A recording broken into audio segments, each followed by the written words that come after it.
You're listening to the Archaeology Podcast Network. This is the CRM Archaeology Podcast. It's the show where we pull back the veil of cultural resources management, archaeology, and discuss the issues that everyone is concerned about. Welcome to the podcast.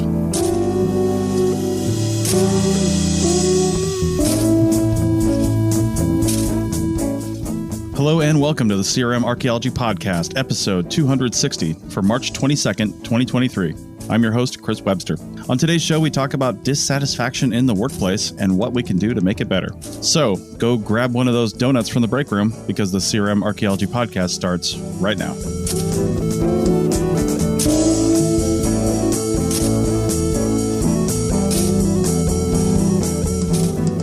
Welcome to the show, everyone. Joining me today is Andrew in Southern California. Hello, everyone. And also Heather in Southern California. Hi, everyone. And Heather, it's your topic today, so what are we talking about? Well, the wonderful, uplifting topic of dissatisfaction in the workplace. Oh, I think the sun just came out. Woohoo! Well, it's rainy. I just thought I'd go with the typical mood of That's right. Rainy, dreary. So we see these articles are popping up all the time. You know, there's one, like I had one right now. It just happened to pop up. I guess it was listening to or watching me type this or getting prepared for this because it just popped. Job unhappiness is at a staggering all-time high, according to Gallup. So, like, you're seeing these pop up all the time, which actually kind of, I think sometimes is a self-fulfilling prophecy. You know, we're being told that we're dissatisfied, so we should be dissatisfied.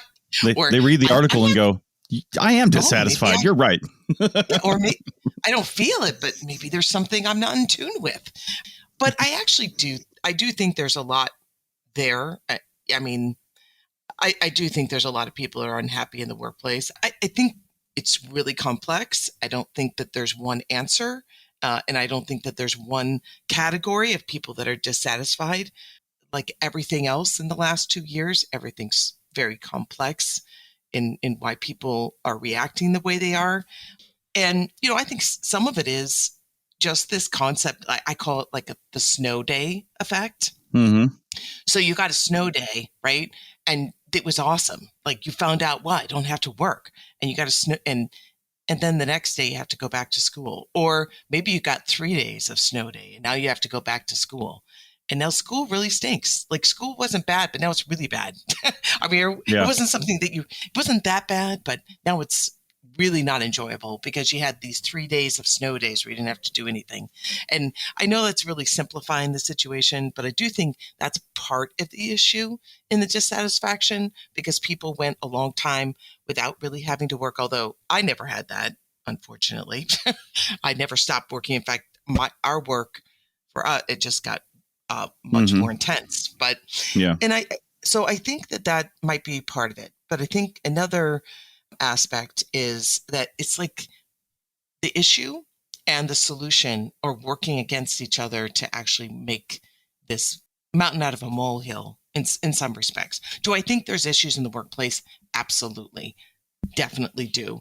But I think that a few things that I want to talk about is what is it that people are dissatisfied with in the workplace. We see it on the boards all the time. And then I think that this concept of dissatisfaction has increased I'm seeing the popularity of these little niche industries like culture advisors, professional coaches, development platforms, scheduling platforms, management trainings. And actually, I think, number one, it's creating a lot of stress. Number two, we've got some companies that are actually kind of getting manic with their response to how to create a better culture.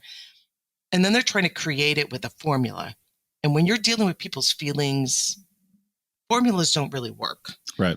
And personally, these companies I'm talking about like these little niche industries. Companies are spending hundreds of thousands of dollars on trying to create this perfect culture. And we've talked about this before, but they're trying to create this perfect culture, yet, and some of the wages are going up, but you're spending all this money on this and you're not increasing just with inflation, you're spending money on all these extras where you could just be giving your workers more money. Yeah. And some people say, well, the statistics say that, yes, obviously, people making more money is important, but how satisfied they are in the workplace and how they feel, I don't know, how much they appreciate the culture in the workplace is as important as how much they make. And so companies are reacting to that by, having all these other programs, which not all are created equal. A lot of them do not work. In fact, they make the situation worse. So that's what I wanted to I first wanted to get your guys' idea on all of this and whether or not you're seeing it. I mean, yeah, I absolutely see this kind of stuff. And I have to say, all this stuff, just all of it all drives me crazy. I think it is just the most idiotic waste of time crap. I mean, it's like the movie Office Space. It's just it's that insane where it's just like, come on, it's just a cliche wrapped in another cliche. Hold on a second here. Let me interrupt. Please send emails to Andrew at no, I'm just kidding. Exactly. No, but it's like I think of my grandparents' generation. It's like my grandfather was a very, very young man during the Depression, and he worked his entire life in the railroad. I don't know if he was interviewed about his job dissatisfaction level. You know what I mean? And I understand we don't want to be taken advantage of, if you're not making enough money. I understand that certain things about your job get you down. Certain things about my grandfather's job working on the railroad for like 40 years, I think got him down. But you have to deal with it. You have to have a little spine. You make your own satisfaction. You're not just some passive person. It's like my job could really suck if I made it really suck. If that makes sense. Right. If I complained about everything about my job that is a bummer, and dude, I could. I mean, there are certain things about my job. It's not a sunny, happy day every day, but I don't. And it's not that I'm just some weird, extra positive person or something. I just have perspective. And I'm like, okay, that part sucks, but I'm going to focus on this part that's better. And I'm going to be a professional. I'm going to be a grown up. I don't need a life coach, although I'm thinking of starting my own life coaching industry. Hey. And, this false creation of some job culture thing. It's like, don't waste your money. Do it yourself. It's about being a human being. Okay, I got some thoughts on that, Andrew. Yeah. First off, the world is a very different place than it was 80 years ago, 50 years ago, 30 years ago, right? Things evolve and change in our... Well, it is because our thoughts... It depends.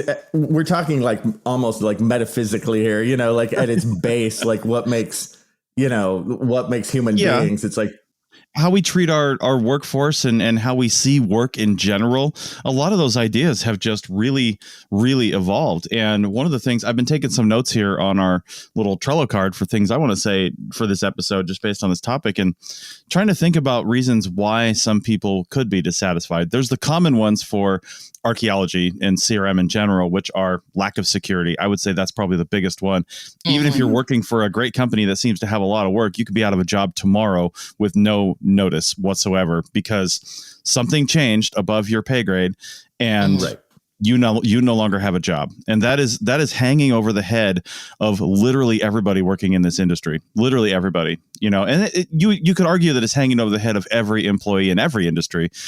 I feel like some just have a little more security than others, right? And maybe some have less security. But if we're talking about this industry, of course. And everyone here has experienced that. I've experienced the guess what? Don't come in on Monday. Yeah, but that's very different than many years ago when you're working in a factory, you're working on the railroad, you're working on something like that. That job seemed like it would never go away, right? And people were living off these, pensions from Ford and other places thinking we will never get laid off because this is the most secure industry in the world. And then guess what? Thousands of people get laid off several decades later. But, during the golden age, it was the career to have, to do this. I grew up in Seattle where if you got a job at Boeing, as a 20-year-old, you were set for life. That was the thought. And it still kind of is that way. That culture just permeates throughout the whole region. And yet still Boeing routinely just lays off 10,000 people when they don't get enough orders for a jet. You know what I mean? Like that happens. My example too was almost pre-golden age. This is almost Depression era, where it was not, like, oh, I just have my job set for life. It was like, you're the best one. If you're not, don't come back. Just because nobody was writing articles about work culture back then doesn't mean people were happy. You know what I mean? Like working on the railroad all day long in the Depression, I mean, couldn't have been super awesome. You know what I mean? Like, that's my point. My point is that, of course, it sucked. People looked at work differently. Yeah. Now it's like people. The one thing that I like about my job is that I do have major entrepreneurial tendencies, and I'm able to exercise that, but still have a regular job. So that's nice. Not every CRM company or environmental firm is like that. So I enjoy that part of it, but I think that sometimes we put way too much focus on work to give us that satisfaction. So remember back in the day when like Google and Apple were creating and they still do this, but they were the first companies to do this, where they created this society around the work, right? So you would stay there, you would be fed, you could work out there, you'd start early in the morning and leave late at night. Yeah, it was a community. Now a lot of companies have done that, but they didn't do it in a really good way. They didn't think it out thoroughly, right? So now I don't know. I think a lot of people are in this spot now where you're working early in the morning until late at night, and that is your life. And so now this creates all these other issues. When you had back in the day, like what Andrew was talking about, although they had long work days too, but you would walk in, you do your job, and then you would be done and you'd go home. There was clear distinction between work and the rest of your life. And that's gone now because of COVID. True. And so now they have all these blurred lines. And if you had dissatisfaction in your life, in your just life outside of work, it's starting to blur into work. And if you have dissatisfaction in work, oh my goodness, does it ever permeate into your personal life? And it's very hard to separate these. And I think that's part of the issue with the dissatisfaction, is because, they're saying the major things with dissatisfaction is unmanageable workloads, which I definitely am a victim of, right?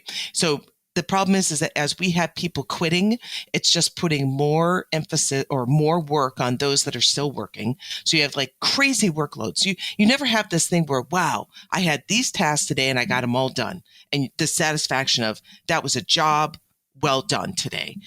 You can't do that. No matter how much you accomplish way more than you would have 2 years ago in a single day. You still can't be satisfied that you finished everything.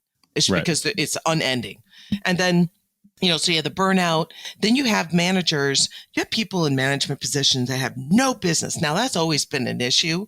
But now, when they are managing, whether they are doing it intentionally or not, whether they're managing not only your work environment, but your home and personal environment, because it's all bleeding together. That makes a bad manager even worse.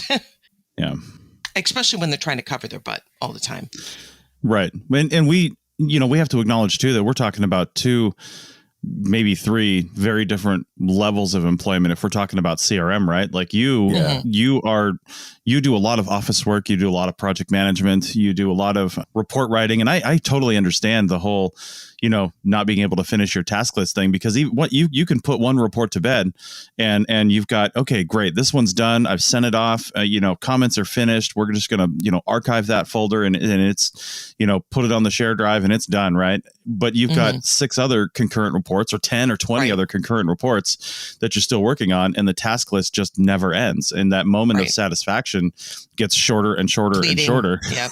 Yes. And because you've just got a mountain of stuff sitting right next to it that just has to be done. And, and with field techs, it's of course very different a lot of times, right? Because they don't have these current things. They're working on a project and they're out there, but they also have, I think their dissatisfaction likely comes from, again, the lack of security, but not only the lack of security momentarily in the job that they're in, but their entire career. Because what does it look like? Yeah, everybody talks about, oh, you need to save and prepare for retirement. How does a field tech retire, right? They have to end up as a PI or owning a company or something like that. And even then, retirement is on shaky ground, right? Like retirement is not a thing that people in their 20s right now are going to have in the traditional sense, unless they're making investments, and they're being told that, but they don't have the money to make investments, right? They're not being paid enough, or they're not managing enough because they weren't taught how to do that.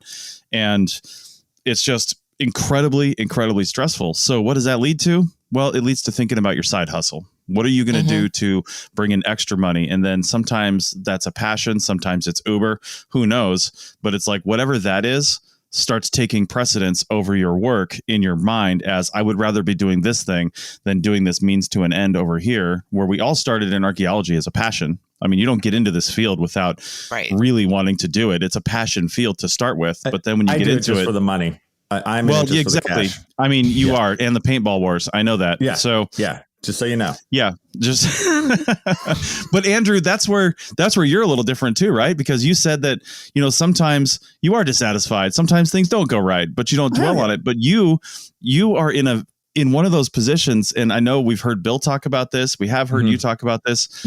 There's always the other side of the coin. I've always looked at being a professor as, elbow patches and corduroy jackets and walking through ivy covered buildings to class, right? Yeah. And that whole, I'm just going to walk in, say a bunch of things, and then walk out, and then have, students write "I love you" on their eyelids, right? That's all that I see professorship as, right? Wait a second. Wait. That doesn't happen for everyone. That's just me. I know. Okay. But then there's the reality behind being a professor, and there's all the extra work and the stuff that you don't see, but still there's a romantic side of it that's like, oh, I'm a college professor, and that's your long-term vision. Yeah. And field techs just don't have that. See, that's, I think I'm guessing when we come back, I have a couple things I think I could say about that. Like how to deal to make it a little bit less dissatisfying. All right. That sounds like a good break point. We'll be back in a minute. Welcome back to the CRM ARC podcast, episode 260. Hope you're not dissatisfied with us yet. We're talking about dissatisfaction in the workplace and what causes it and how we get rid of it. But Andrew, you had some comments what I was saying on the end of segment 1. Yeah, it's good I'm here to bring everybody back up with my life coaching skills. So in terms, this is just what I've seen over the years in CRM in terms of kind of the job dissatisfaction thing, because we know it's a real thing and we see so many people get kind of like bitter. But for younger people out there, I think there's a couple ways to deal with this, just to know the score. I think so many of us, we want to invest in our job and define ourselves as our job. We're talking about the college professor thing, and how it has that kind of romance to it. And being a CRM archaeologist has its own romance too, actually. It sounds very cool. Like if you're talking to other people, what do you do? I'm an archaeologist. Wow. That's that really awesome. Yeah. But I think the hard part for a lot of people getting into CRM is they're in academia and then they kind of go into the CRM world and they don't have that business sense to treat it like just as a business, if that makes sense. And I know it's hard, especially when you're young. It's hard, but you got to be like, you got to get a lay of the land. Like, okay, what are the 7 CRM firms that are working locally? Which ones are the good ones? Which ones are the bad ones? Which ones are a good fit for me? If it's not going well, have enough knowledge about other local CRM firms to reach out to another one, quit the first one, and then like move to the better one. And it's just, when you quit, they'll try and give you grief. And you're just like, hey, man, just business. And they'll hire you back when they need you. You know what I mean? They always do. The other thing I notice is, especially with young people, they don't come in thinking about the structure of CRM, how you can start in the field versus in the office. What are the like levels of CRM? They just have a vague outlook of like, oh, I just want to be in archaeology. So even if you just something as simple as knowing those levels, know what it takes to move up in CRM. is that something you want? Being honest with yourself, that kind of stuff. I know it sounds like it's cliche ridden, but like I see so many people not knowing the structure of CRM as a business and dealing with it as a business. Because I think if you can, you will be less dissatisfied because you are dealing with it in reality and not with a dream where you're the dream that's not even based in how it really works. Yeah. And then my last bit in terms of retirement and stuff, you can do it even if you have very little money. Like we had a podcast on that fairly recently, right? How to invest, which you really can with very little money. Anyway, Heather, what's up? Yeah, just along this line of thinking is that you have to have goals. You have to. Yep. Yeah, you can't just.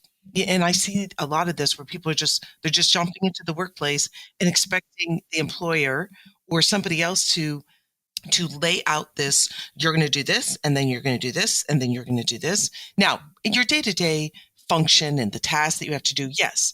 But when it comes to your career, that is up to you to do. And you can't just be a bystander in your own career. So true. Part of the dissatisfaction is that people don't have this mark that they're working towards. I think that even goes into when it comes to money. Like if you don't know, really haven't done your homework and you don't know really what is a fair market value for you with your skill set at this time in your career, you're going to be dissatisfied with any money that you make. Yeah. Really. So you have to have a good sense of what is reasonable for where you live. And like, I see this a lot posted. Well, they're making $17 an hour in, I don't know, Missouri. I'm just picking a state. Yeah. And they're making, $25-30 an hour in California. Well, I would actually venture to say that $17 an hour in Missouri probably goes further than $30 an hour in California. Probably true. And, there's so many aspects to what you make an hour in this industry. Now, I'm not saying 17 an hour is okay, but what I'm saying is you have to look and really do your homework. What is it? What does it take? What kind of life do I want? Number one, what do I want right now? And you have to be reasonable. You are 22 years old. You just finished your college experience. You have a degree and you have no skills. I have news for you. You have no skills. You have no practical skills. I shouldn't say none, but you do have a limited practical skills because you haven't exercised this knowledge that you have gained, that's what the workforce, that's what entry-level jobs are for. It's for you to get a practical sense of what you just learned in school. So now look at that and say, okay, I want to have this life be reasonable. What is that going to take? What number is that going to take? And then you aim at that number. If people did this so more methodically, I think they would be much more satisfied because it'd be like, okay, I made that mark. Great. Now what's my next goal? But a lot of people don't do that. They just want to sit back and let the company do it for them and then complain for the sake of complaining. Yeah, I love that word methodically. Like that's what it is. You can't be passive. You have to have a method to your future. That is the perfect term, methodically. I think a part of this, though, is also something I didn't actually realize until I started working more full time in another field that's not even archaeology related. To me, it's less about what number am I shooting for in this field, but it's more about what kind of lifestyle do I want to live. And you can't just say I want to live in a $25 million mansion, right? Because that's not realistic. but I know, damn it. I know, but that's not to say that shouldn't be one of those far off goals, right? I mean, that could be a goal, but it can't be the first step in your goal, right? That has to be step 100 because you could get there through various means, but realistically, what do I want right now for my lifestyle? And, for me, I mean, to be honest with you, archaeology simply wasn't cutting it. And there was a lot of opportunities that I had and a lot of different things I could do. I could have easily worked for somebody else and probably been a project manager and been doing these things. But I'm like, well, do I want to be working 60 hours a week and still kind of making this amount of money, maybe a little bit more. Like, is that worth it for my lifestyle? To me, that wasn't, right. And I wanted something else that would allow me to work from home, full time, work from anywhere, because my home is mobile, and just, be able to do whatever I want to do and whenever I want to do it, take time off when I want to take time off. I don't like asking people for time off. I really don't. I never have. That's why I've been an entrepreneur and a business owner my whole life, pretty much. And I want to control those things, but that's what makes me happy. You know what I mean? So if security and going into a job and seeing your coworkers every day makes you happy, then that's what you have to find, as long as you can do it and pay your bills, and maybe there's some upward mobility. But then some people don't even want that. They just want something that's nice and secure and consistent, and that's what makes them happy. So I think finding that out for your own self is the first thing you've got to do. Otherwise, you're always going to be dissatisfied with whatever you're doing because it doesn't make you happy. And, along those lines, one of the notes I wrote was entrepreneurship. I feel like in the United States, especially, we have this kind of feeling that in order to really be successful, you have to start your own job. You have to start your own business. You have to do your own thing. You have to be your own boss. We hear that all the time. And it's just, first off, not true. I mean, it could be, but it's really hard. So you have to be willing to go through that journey to create your own things, because there's a lot of stress and a lot of hardship on the way there, unless you invent something that everybody wants, which is, that's a 1 in a million. But it's really difficult to go off on your own and do that. And it might not be what you thought it was going to be, but it could be, it very well could be. But I feel like a lot of people might be thinking about that, especially if a little bit of dissatisfaction creeps into their workplace, whatever they're doing. And they've got this great idea or this thing that they're kind of doing and maybe have done a little bit of in the past. And they keep thinking, well, if I could just devote a little more time to this, then I could make it really take off. I don't know how many times I've had that thought. You know what I mean? If I could just focus a little more on this thing, like the Archaeology podcast network, I could say no to everything else. And you know what? The fact is, it's true, but it's really hard to get there. It's really hard to do that. Yep. Yeah. It's very tough. And, Chris, I mean, that was just a lot of philosophy for a Sunday morning. That was tough on me, but I think that's as religious as I get. Yeah. I think you nailed it with that, though, because just with your experiences and what you said, you talked about steps. That just goes along with the methodically thing we said before. Yeah. It's like you sat there, you're like, you know what? In order to be happy, I thought deeply about this. I thought about what steps it would take. I mean, I remember, I've probably told this story here at some point. My big deal, like 25 years ago, was to be a teaching assistant. Like, that was my freaking dream, right? I was like, if I could only be a teaching assistant, that is the coolest thing ever. And when I finally was, like, it was such a feeling of accomplishment. And it's about those kinds of steps for yourself, of noting those steps and then making the step and then getting to the next one, right? It's funny. It's so simple but tough at the same time, but that's what matters. That deep dive. What do I truly want? Again, insert every cliche, but that's what matters. Like, make the list today for yourself. What do you want out of life? And I think you can check off some of those boxes by working for a CRM company and being in this job, right? Because if you're looking at, maybe even some small investments like we've talked about, like drop $10 into Stash every week or something like that, or whatever investment thing you want.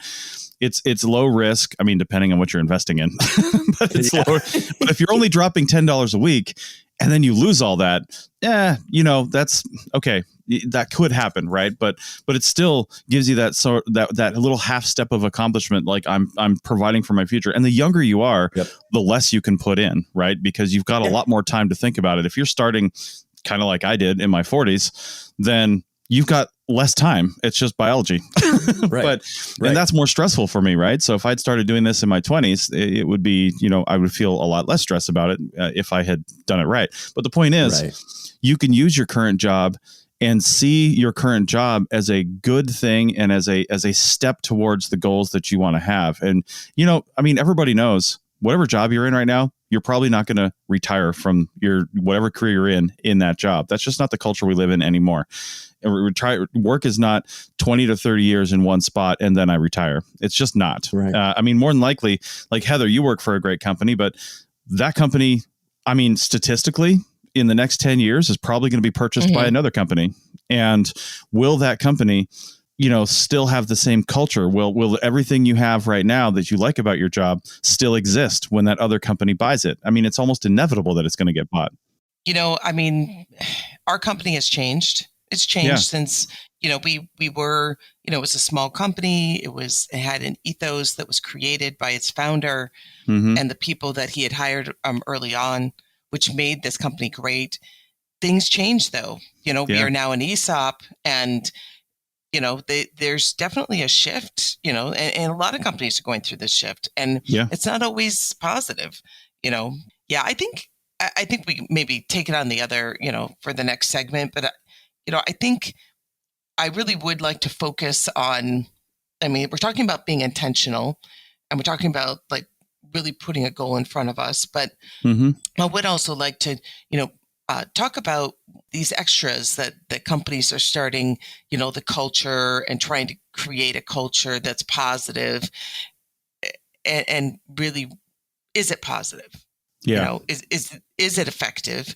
And is it necessary? Because now we're opening up a whole, when you start creating a culture like that, you're putting a lot on your personal satisfaction in the workplace I'd like to talk a little bit more about that. Yeah, in segment 3, let's definitely talk about that work culture that they try to fix from the top down, and then also that sense of community. But in the last couple of minutes of this segment, I want to talk about real quick one of those things, because Heather, before we started recording, you were mentioning some of the articles coming down talking about, how do we fix, all these algorithmic solutions to try to fix culture in the workplace and dissatisfaction and stuff like that. And sometimes it's, we need more, celebrations and company gatherings and things like that. But, a lot of times companies have to really take a hard look within and look at the people that are managing the people that are dissatisfied. And maybe the people that are managing those people, right? It could just be, you've got one shitty person in a position that is just either not equipped with the tools to manage effectively or just sucks at managing to begin with. Maybe they just don't have the attitude for it. That's the problem, is that these companies are trying to, because, a lot of times people become managers because they've been in the company for a long time. Yeah. They have committed themselves. Yeah. They've committed themselves as, I don't know. Like they've said, we've bought into this company and we're going to toe the company line. And so the company from another perspective looks and says, okay, this is a good manager or good material for management. And they hold on. You see it a lot where you have a toxic manager who is chasing people away and a company keeps them in their spot. Why is that? It is really mind-boggling to me and to others, which then just perpetuates additional departures, good people that you're losing because of one person. And not that you need to get rid of that one person. Maybe that person needs to be shifted to another role. They're just not good in this role. And, I think part of it is that it used to be managers were delegators. Not that that's the right way to go. I don't think it was ever the right way to go. To me, managers are coaches. Managers are people that, help people grow as a professional. And then because of that, the work product is better and in kind of a simplified way. But then when you have somebody who's just not aimed toward that, either they're just a selfish person and they just want to be a manager because they want that title. That happens a lot, right? Yeah. Then what a company does is they say, okay, well, we're going to make this person a good manager. If their personality and if their intentions as a manager aren't pure, I don't care what kind of programs you put them through. It's not going to happen. You could have, like I've seen it, where you have a manager who has been taught to care. You should care about the people that you're managing. And so it's so disingenuous because you're sitting here as the employee and this person is telling you that they really care about you. Right. Yet when you're talking, they're taking all these notes down about, and you're sitting there going, okay, what Like, you're asking me to open up to you because you say you care about me, but what are you going to use against me later on down the road? Yeah. And it's like, you cannot create a good manager. Mm-hmm. You could take a raw skill set and teach them how to become a better manager. But if somebody's not a good manager, or their motivations are not pure or correct, you'll never change that. Yeah, that is the longest road. I think, Heather, you put like the nail in the coffin in terms of this stuff. I was just thinking about it, and I think a terrible manager is the number one reason I left every job I ever had in CRM. Like, it was that's it. Like, even in academia on archaeology projects and stuff, that it's almost, I think it might be the only reason. And I left plenty of things. It was that every time. It was the horrible managers. That's it. All right. Well, on that cheerful note, let's take our final break and come back on the other side and see if we can fix this. Back in a minute. Welcome back to the CRM Archaeology Podcast, episode 260, talking about dissatisfaction in the workplace. And as we said in the last segment, in this one, we're going to talk about that culture that the workplace tries to create, I guess, is it, for lack of a better way to say it, usually comes from the top down or from HR or from somebody, depending on how big your company is. It comes from somebody who probably read a study or paper, or if it's HR, they have their own certifications and like HR conferences and how to make the workplace better and stuff like that. And I got to say, that doesn't work on me, right? Like, I work for a company that does those kinds of things, not because there's people that are dissatisfied. I'm sure there are in any company of any size. There's several thousand employees in the company that I work for. And, some people are going to be unhappy, and there's, the HR is always trying to figure out, well, why and how do we fix it? How do we make it so you want to stay here and you want to do things? And in the era of post-COVIDness, that's even more difficult, because most of this company now works remote full time. They committed to that. They got rid of office buildings. They got rid of places where people were going, acknowledging that people wanted to work from home, and trying to create a culture and a community of people that work remotely is incredibly difficult. So they're always doing these things. And like the company that I really kind of work for, the one that was purchased by the parent company, they're in Australia. And a lot of them also work remotely, right? Most of them actually work remotely. And not only are they spread out across Australia and New Zealand, but they worked remotely to begin with. They do have offices in the big cities, Auckland, Sydney, Perth, Melbourne. But those offices are like WeWork offices, and they have a certain number of spaces, and you sign up to say, I want to go into the office today, or maybe certain teams will meet like once a week or once every other week. And they'll just come together physically in the same space just because they can get more done in that period of time. But it's periodic and not very often. But the thing is, they're always doing these, like, they used to have pub nights where they would go do trivia as teams, at a bar or something like that. You didn't have to go, but if you wanted to go, you went with your coworkers who quickly became friends. And they're still doing that, but they're doing it virtually now. You grab a few drinks, you can have your family around if you want and help you out. You join these teams and they do trivia over Teams or Zoom, something like that, basically. And they're still trying to do those sorts of things. And they do other little things that they try to keep people happy for. Like, it's required that you take a day off on your birthday. If your birthday falls on a weekend, you take a Monday or a Friday. That's interesting. Yeah. It's one of your vacation days that you just get. It's your birthday. And they try to do all these things, and some of it works and some of it doesn't. And then the parent company that's here in North America, they do some of the more traditional corporate things. I much prefer the way the Australians handle the company, but the North American side, they're doing, you always see these little emails come out about, here's how to make yourself happier, and literally happier and more satisfied. I've seen emails with that title, not just with work, but like in life in general. And it's like, where are you getting this? Like the HR playbook? Like where is this actually coming disingenuous from? I know. I was just gonna say, so genuine.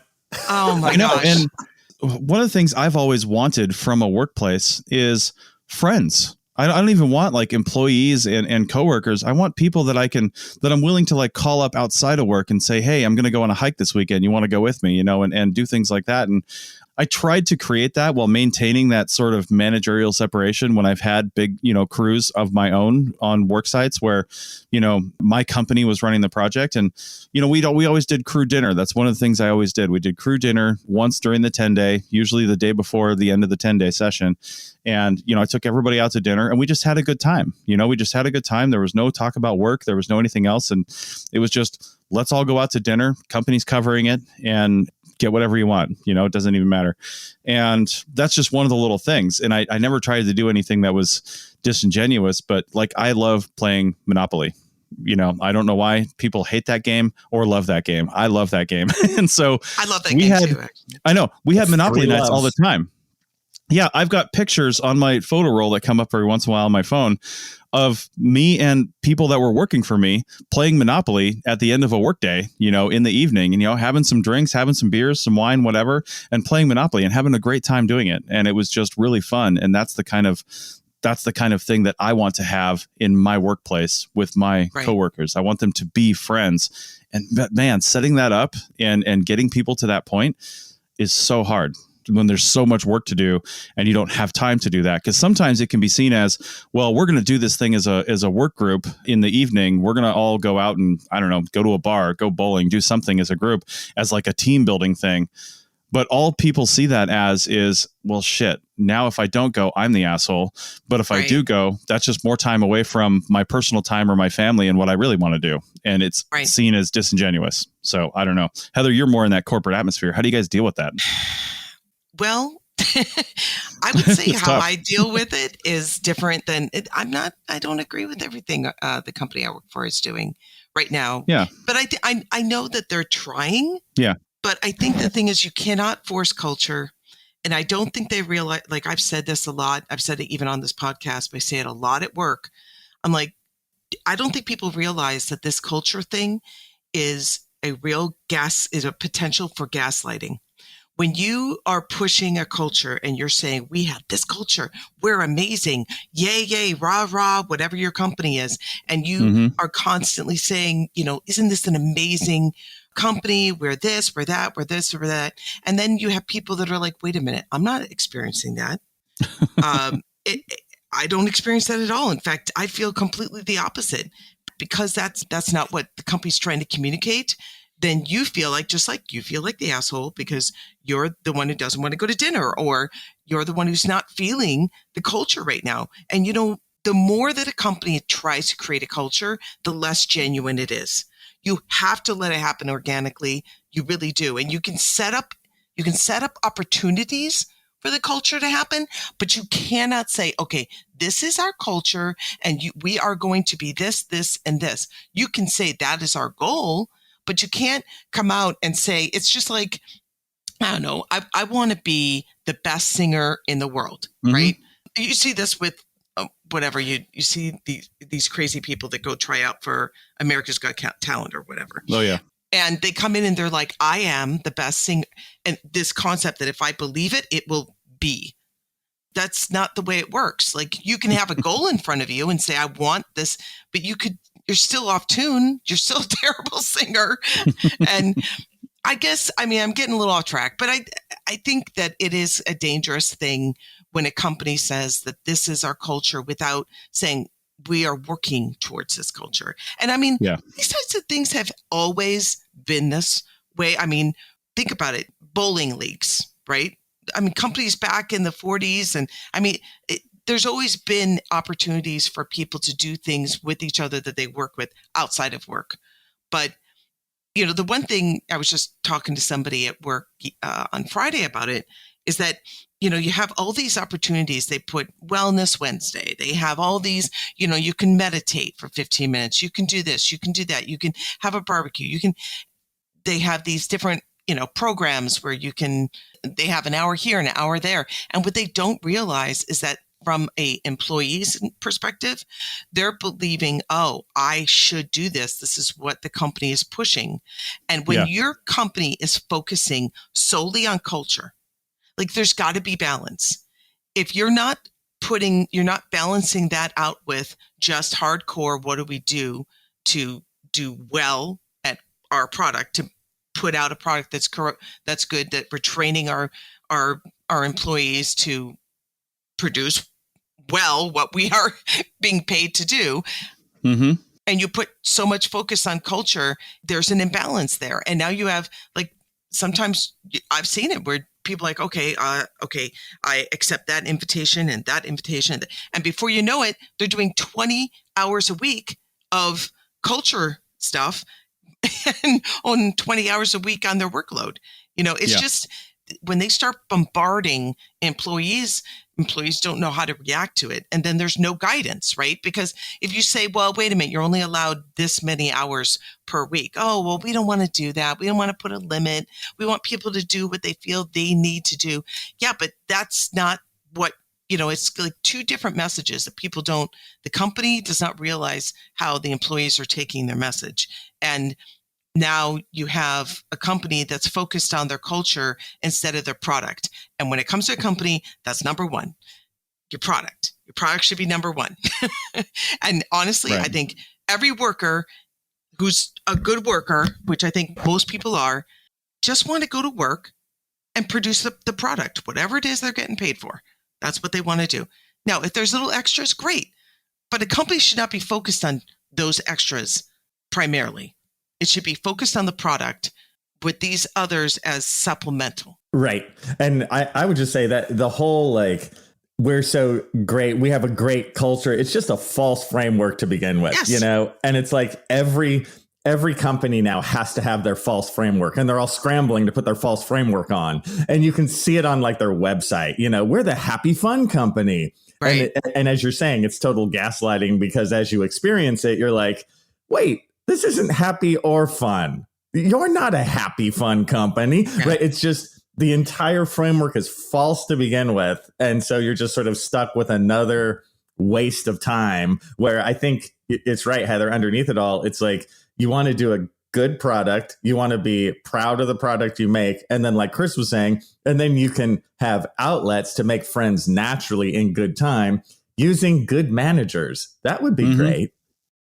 Okay, so what are we leading down to here, right? Like, what are we coming to through this whole conclusion? Is there anything that companies can do to really do this in a genuine way? Or I think from my standpoint, there's little a company can do from a top-down perspective to generate this community. I think there's some things you can do to kind of foster that, but you can't force it, right? You have to hire people that get along. I think you have to recognize that some people that don't get along with anybody, even if they're the best archaeologist or the best employee or the best GIS person ever, the point is not that, right? The point is to have people who want to be there and to get the work done, because the work is important. It's not just a corporate bottom line. The work we do is really important.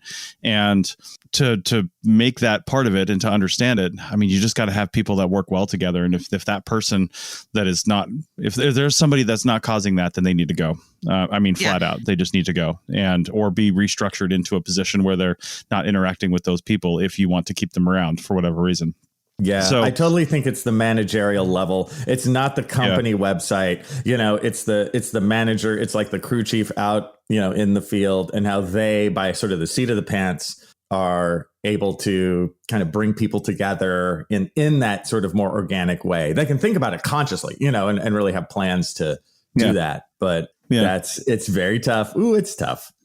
Mm-hmm. Right. So wrapping this up, it seems like we need a top-down approach for some things, but we also need a friendly atmosphere for people to work in, right? And for people to actually become friends. And that's a difficult thing to craft. You need the right people, and you need to be paying attention to that. And that's the one thing I don't think some companies do, is they don't really pay attention to the levels below them, whatever that is, and whether or not they're actually getting along, right, and doing things and becoming friends and doing those sorts of things. I just don't know that they're doing that. But I think a couple of things that companies can do to be more thoughtful of your time and your efforts is to do things like, Heather, you mentioned way back in, I think, segment 1, maybe, about like Apple and Google creating like a gym and a workout facility and encouraging people to do that while they're in the office and go take a break and do an hour-long workout or something. You might have to work a little longer, but you can get this in on work time. And then, the cereal bar is famous at Google, I think, where they've just got this wall of cereal types where you can just go and have stuff and have the company not nickel and dime people on that. Keep a refrigerator stocked with drinks and things like that. It's little things like that. Ooh, that's huge. It's huge, right? It's very huge when you don't have to think. I would take that over 20 meetings about how we need to have a better culture. I'd take a stocked snack bar. Yeah. Or a beer fridge for the end of the day. Totally. You know what I'm talking about? Right. I mean, it just have those kinds of things. Mhm. How many people, when they work for us for the first time, and I'll say it's something that I do. I know a lot. There are other people in our company that don't do this, but I'll bring snacks and fruit and drinks and that sort of thing, and it goes a long way, because you know what that shows? I care. Like, it took me time to go to the grocery store and to get something. Right. Like, while I was walking through the grocery store, I was thinking about the people that I'm going to be working with, and I was caring for them. And whether they think about it that in depth or not, that indirectly comes across as I care. Yeah. And absolutely. I think I struggle with it a little bit, but what I think the answer to all this is, with no disrespect, to really just say, okay, HR, I'm like, you're a non-entity to me now. I say it should be the managers down. Yeah. The manager, like, focus on that. Like, I'm not going to look to HR or to the upper management to be creating something, because the further away you get from the workers, the people that really make it happen, the further away you get from them, the less people understand each other. Yeah. So it should be, the focus has got to be on, I mean, if I were to tell anybody on a higher, like the executive level in any company, I would say, pick your managers carefully. Like, really pick them carefully. That is your key. Your managers are your key, not upper management, not the executives. They're not the key. The key is the people the workers that are creating your product, whatever that product is, who they deal with on a day-to-day basis. That will be the key to how, if somebody is satisfied working for you. And then the managers need to focus on being genuine, really looking at what is it that the people that are working, that I'm coaching or I'm leading. That's the thing, is there's a lot of people who don't have leadership skills. Right. But the people that I'm leading, what do they need from me? Yeah. And, I feel like if you want to buy some satisfaction at the manager level, like, bring donuts to the site at the beginning of the day. Dude, you will buy their love. And, if a company wants to support that, they could give all the managers a little tiny, like, happiness fund and be like, hey, man, here's like $200. So the manager doesn't always have to buy the donuts, like a little sprinkling of couch change, for that kind of thing. That will go miles further than, like, the next meeting on how we need to be friends with each other. Yeah. I mean, just a couple things here. First off, if a company can't afford those little niceties, that little $200 happiness fund, I like calling it that, the stocked fridge. If you can't afford those things as a company, then I don't really want to work for you, because you've got bigger financial problems. You know what I mean? Yes. If the bottom line is going to suffer because of that. Oh God, that's true. In my experience, that stuff can be so inexpensive. You're right. Yeah. Like, if they can't cover that, that's on them. It's all can be written off. I mean, that's really stupid. If it's not even about affording it anymore, that's stuff that can be written off. It's just people that are not savvy in the business world. That's all. Exactly. And you're not buying sodas and beers and donuts. You're buying culture. You're buying something way more valuable, right? And that leads me to commenting on you, Heather. Manager is a term that encompasses a lot of people in positions in CRM, and I want to make sure that we're also talking about crew chiefs, because I've worked especially before I started my own company, I worked for a lot of companies where I never met the project manager. We never even had like a field director. Sometimes it was just crew chiefs. Like, you get on site as a shovel bum and you're working for a crew chief, and that crew chief is a dick. And you think, I'm never going to work for this company again because the crew chief is a dick. Right. Well, that's why I'm saying the people that have the daily interaction. Yes. So whoever that manager is, the people that have the daily interaction with those that are creating the product, that's who that should be focused on. And a good manager, let's say not a project manager. Project managers, like you said, they're totally different. They manage the project. They don't manage people. There's very different. What I'm talking about is people managers, and I should have been more specific. People managers are where the company needs to focus on, that they are selecting the proper people managers. It's not about delegating. That's a project manager who delegates. people managers are so important to the satisfaction of an employee. Well, I'll end with just a couple of things that I didn't make up on my own. I learned from good crew chiefs and good project managers or field directors that were out in the field, and I perpetuated this in my own company. One of them is similar to what Andrew said with bringing donuts. At the end of a really long, hot day, you know what you should have in your hotel room? You should always have a box of like popsicles or ice cream bars, or stop at the gas station on the way home and pick them up if you don't have them, right? You should always have those. We used to do that in Belize. And that was huge. It's such a game changer to just sit there and have that cold popsicle. Or you know what? And depending on your culture, maybe you've got a cooler full of beer too, but you got to be careful with that because not everybody drinks beer and has those drinks. So it's nicer. Both. It's more inclusive. Yeah, you can have both, but it's more inclusive to have like, something like that. And then the other one, again, it comes down to these little things that make people appreciate you. Do you know how many people I've worked for that will take the company supplied water jugs and just fill it up from the in the bathtub in their hotel room? And I call it tub water, and it's gross. And you have this water from all these places. And I always, at the end of every workday, I always went to the grocery store or wherever you could go to one of those water machines, and I filled up the water, and I would buy ice from the grocery store, and I'd fill up the water with good water. Right. And I made sure people know that I wasn't filling it up with the hose sitting outside, haphazardly coiled up, the kind of black hose that you're not, it used to be green and you're not sure why it's black, but it's, it's got this look to it. Yeah. Why is that?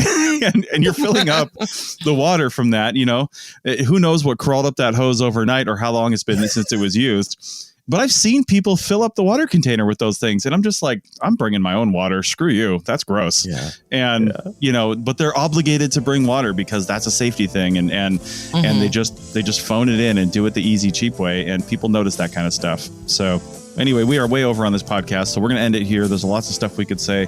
Maybe email in or comment wherever you see this show with the good things you like that your company does, whether it's a crew chief, a project manager, or the company as a whole, that you think really helps build that community and makes you want to stay there. And, I'm not saying email in with the stuff you don't like because I just don't, that'll be a whole career for me just reading those emails. But go ahead if you want. But, we want to hear the good stuff people are doing. So maybe we can bring that up on another show. I totally want to hear that. I hope they do write in. Yeah, for sure. For sure. All right. Well, with that, we'll see you guys next week.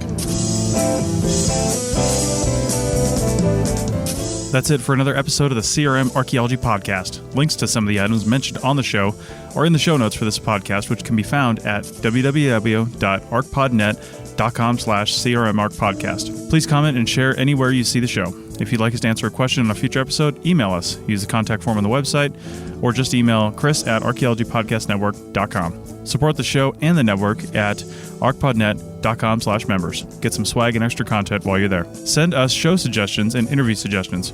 We want this to be a resource for field technicians everywhere, and we want to know what you want to know about. Thanks to everyone for joining me this week. Thanks also to the listeners for tuning in, and we'll see you in the field. Goodbye. Bye, everybody. See you guys next time.